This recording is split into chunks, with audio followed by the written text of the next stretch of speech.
వాళ్ళు చేసే వ్యాపారాలన్నీ నాకు ఆపాదిస్తే నేను చేయగలిగింది ఏం లేదు. అది కూడా మీ ఛానల్స్కి, మీ మనస్సాక్షికి నేను వదిలేస్తా ఉన్నా. దాంట్లో ఎంత నిజం ఉందన్నటువంటిది మీరే తెలుసుకోండి. నాకున్నది బెంగళూరులో ఒక ఇల్లు, విజయవాడలో రెండిట్లలో ఒకటి నాది, విశాఖపట్నంలో ఒక అపార్ట్మెంట్. ఇవి తప్ప నాకు ఏ ఆస్తులు లేవు. నేను చాలా కంఫర్టబుల్ జీవితాన్ని గడుపుతూ ఉన్నాను. ఆస్తులు సంపాదించాలని లేదు. నేను గతంలో చెప్పాను, ఒకవేళ నేను అవినీతికి పాల్పడి సంపాదించినా కూడా ఒకరు 100, 200 కోట్లు, 300 కోట్లు సంపాదించితే వాళ్ళకు ఉండేటటువంటి ఆ వియ్యంకుడికి ఉండేటటువంటి 1000 కోట్లలో ఈ 200 కోట్లని అనేటటువంటిది సముద్రంలో ఒక నీటి బొట్టు లాంటిది. ఆ అవసరం లేదు. ఆ చెడ్డ పేరు తెచ్చుకోవాల్సినటువంటి అవసరం నాకు లేదు. నీతిగా, నిజాయితీగా బతకదామనుకున్నాను. కానీ కొన్ని పత్రికలు, కొన్ని ఛానల్స్ నిరాధారమైనటువంటి ఆరోపణలు మోపి నా యొక్క ప్రతిష్టను భంగపరచడం కూడా వాస్తవం.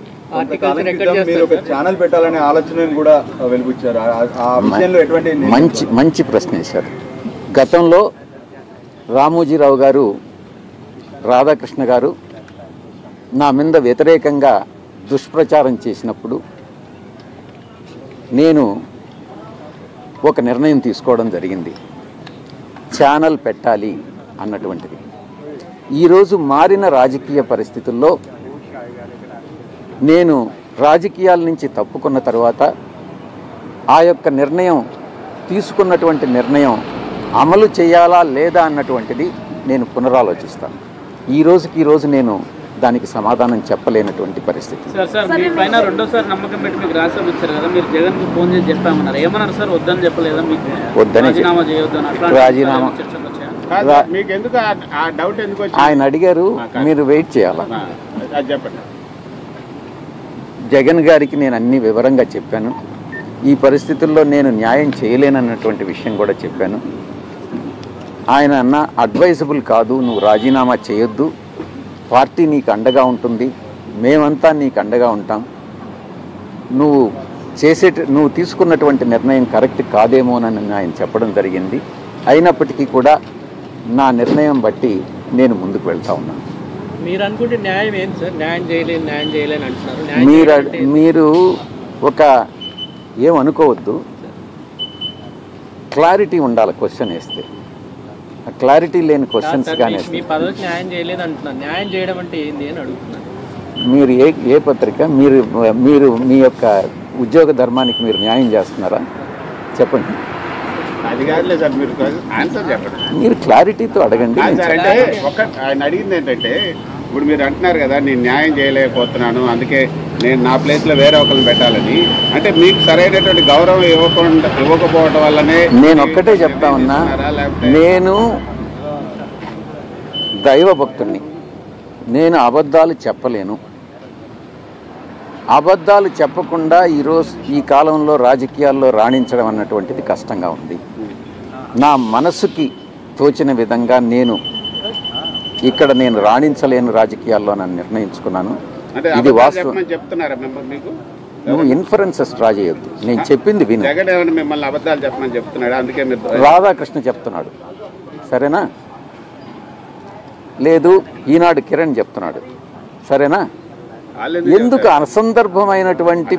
అసందర్భమైనటువంటి ప్రశ్నలు అనవసరం. నువ్వు అడగాల్సింది క్లారిటీతో అడుగు, నేను చెప్తా. మార్స్ కానీ లేకుంటే చంద్రమండలంలో కానీ చేయకూడదు. అది ఏదన్నా రాజకీయాలకు సంబంధించిందా? విశాఖపట్నంలో మీ పైన ఆరోపణలు చేసి, మీ పైన కొంతమంది ఆరోపణలు చేసిన సందర్భంలో మీరు ఒంటరిగా ప్రెస్ మీట్ పెట్టారు. పార్టీ ఆ రోజు మీ పట్ల ఎవరు కూడా వచ్చి మీకు ధైర్యంగా మీ వెనక నిలబడడం కానీ కేవలం ఆ సందర్భంలో అవంతి శ్రీనివాస్ గారు ఒక్కరే మీతో పాటు కూర్చొని ప్రెస్ కాన్ఫరెన్స్ కండక్ట్ చేశారు కదా. అట్లాంటిది ఏమైనా మీకు పార్టీ మిమ్మల్ని పట్టించుకోలేదనే కోణంలో మీకు ఏమైనా అనిపించిందా? నాటి సందర్భం నుంచి కూడా మీరు కొంత అసంతృప్తి ఉన్నట్టు అనిపించింది మీకా? డెఫినెట్లీ అందరికీ. మీకందరికీ అనిపించిందా? సోషల్ మీడియాలో ఇప్పుడు మీరు రాజీనామా చేసినట్టే సజ్జలో ఉన్నాడు, సజ్జలో చేయబట్టే విజయసాయి రెడ్డి రాజీనామా చేసినట్టు పెద్ద ఎత్తున మళ్ళీ చెప్పండి. సోషల్ మీడియాలో విజయసాయి రెడ్డి ప్రాతినిధ్యం ఎవ్వరూ తగ్గించలేరు. ఏ ఒక్కరూ తగ్గించలేరు. నా కెపాసిటీస్ నాకుంటాయి. కానీ నువ్వేమన్నా తగ్గించగలవా? రాధాకృష్ణ ఏమన్నా తగ్గించగలరా? తగ్గించలేదుగా. నా కెపాసిటీ నా సామర్థ్యం ఏందనేది నాకు తెలుస్తుంది. దాన్ని కృష్ణ అంచనా వేయలేడు, ఇంకొకరు అంచనా వేయలేడు. నా దృష్టిలో నేను న్యాయం చేయగలిగితే నేను చేస్తానని చెప్తాను, లేకుండా ఉంటే నేను చేయలేనని చెప్తాను. ఈ సందర్భంలో ఇప్పుడు నేను చెప్పినటువంటి అన్ని వాస్తవాలు. ఈయన అడిగినట్టుగా ఇప్పుడు నిజం చెప్పు అని అంటున్నాడు కదా, ఇవన్నీ కూడా నిజాలే. ఎప్పుడు అబద్ధం చెప్పలేదు, గతంలో కూడా అబద్ధం చెప్పలేదు. ఒకటి క్లారిటీగా అడుగుతాను, చెప్పండి. ఇప్పటి వరకు క్లారిటీతో అడగలేదా? అట్లా అంటే మళ్ళీ ఇప్పటి వరకు మీరు చెప్పిన ఏదైనా కూడా ఒకటి క్లారిటీ. మీ సాక్షిలో రాసింది పార్టీ శ్రేణులు ఆగ్రహాన్ని వ్యక్తం చేస్తున్నాయి. మీ నిర్ణయం వల్ల కూటమికి అనుకూలంగా, కూటమికి లాభం చేకూర్చేలాగా మీరు నిర్ణయం తీసుకున్నారు. ఇప్పుడు పార్టీ కష్టాల్లో ఉన్నప్పుడు మీరు గల విప్పాల్సినటువంటి సమయం వచ్చినప్పుడు మీరు ఈ నిర్ణయం తీసుకోవడం కూటమికి లాభం చేకూర్చడం అన్నది పార్టీ శ్రేణులకు ఆగ్రహాన్ని తెప్పిస్తున్నారని సాక్షిలో రాశారు. ఎప్పుడు రాశారు? ఈరోజు. నేను ఇప్పుడే చెప్పాను. వైఎస్ఆర్సీపీకి ఉన్నటువంటి 11 మందితో తిరిగి రాజ్యసభకు నన్ను కానీ ఇంకెవరిని కానీ పంపించలేరు. అది కూటమికి వెళుతుంది సీటు. ఈ విషయం నాకు తెలుసు. నేనేమి తెలియకుండా రాజీనామా చేయలే. నేను అబద్ధం చెప్పను. దీనిలో బెనిఫిషియరీ ఎవరన్నానంటే కూటమి. అది వాళ్ళకే వదిలేస్తున్నాను.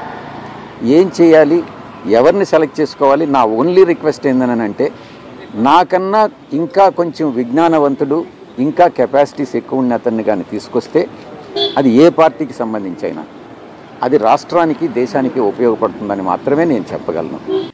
ఎవరు పోతా ఉన్నారమ్మా? యాసీనియర్ లీడర్ పోతా ఉన్నాడు. ఏమవుతుంది? నీళ్ళు ఏమవుతుంది? ఇంకోరు వస్తారు. దుర్గా, అల్టిమేట్గా ఒకటి గుర్తుపెట్టుకోవాల్సింది ఏంటంటే దుర్గా, ఎప్పుడైనా కూడా ఒకటి గుర్తుపెట్టుకో, లీడర్ అనేవాడు ప్రజల నుంచి పుడతాడు. మీ అందరు గుర్తుపెట్టుకునే మాట నేను చెప్తున్నా. లీడర్ ఎప్పుడు ప్రజల నుంచి పుడతాడు. యాంటీ ఇన్కంబెన్సీ అన్నది ఏదైతే ఉందో, ఈ సూపర్ 6లు, సూపర్ 7లు ఎప్పుడైతే వీళ్ళ అబద్ధాలన్నీ మోసాలు అయినప్పుడు, వీళ్ళ మోసాల నుంచి అది కోపం అయినప్పుడు ప్రజల్లోకి, ఆ కోపం నుంచి వచ్చే ఓటు ఎవరినైనా కాల్చేస్తుంది. ఎవరైనా కూడా అధికార పార్టీలోకి ఎవరైనా కూడా ఒకరో ఇద్దరో పొరపాటున వాళ్ళు పోయినారంటే వాళ్ళ గ్రహపాటని. నేను మాట్లాడే ప్రతి మాట నిజమే మాట్లాడుతూ ఉన్నప్పుడు, నేను మాట్లాడే ప్రతి మాట వాస్తవాలే చెప్తా ఉన్నప్పుడు, నేను మాట్లాడే ప్రతి మాట లాజికల్గా చెప్తా ఉన్నప్పుడు, మరి మీ అందరికీ కూడా జరిగిన వాస్తవాలన్నీ కూడా నేను చెప్పక మునుపు మీ మనసుల్లో ఉండేది, మీ చెవులకు వినిపించింది, మీ కళ్ళకు వాళ్ళు చూపించినది వర్సెస్ ఇప్పుడు నేను మీ అందరి దృష్టికి తీసుకొచ్చింది. తేడా మీరే గమనించండి. తేడా గమనించిన తర్వాత నేను మిమ్మల్ని అందరినీ కూడా కోరేది ఒకటి, రాజకీయాలు ఈ మాదిరిగా చేయడం ధర్మమేనా?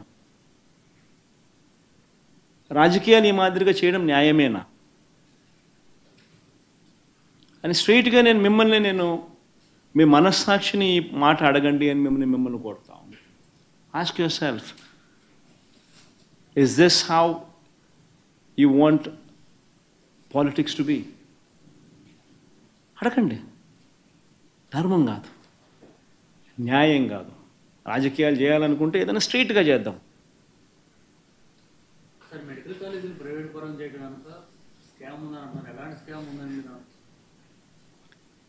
మెడికల్ కాలేజీలు నిజంగా కూడా 8,400 కోట్లకు సంబంధించిన బడ్జెట్కి అయ్యే ఖర్చులో ఆల్రెడీ స్థలాలు ప్రొక్యూర్ చేసినారు, అయిపోయింది.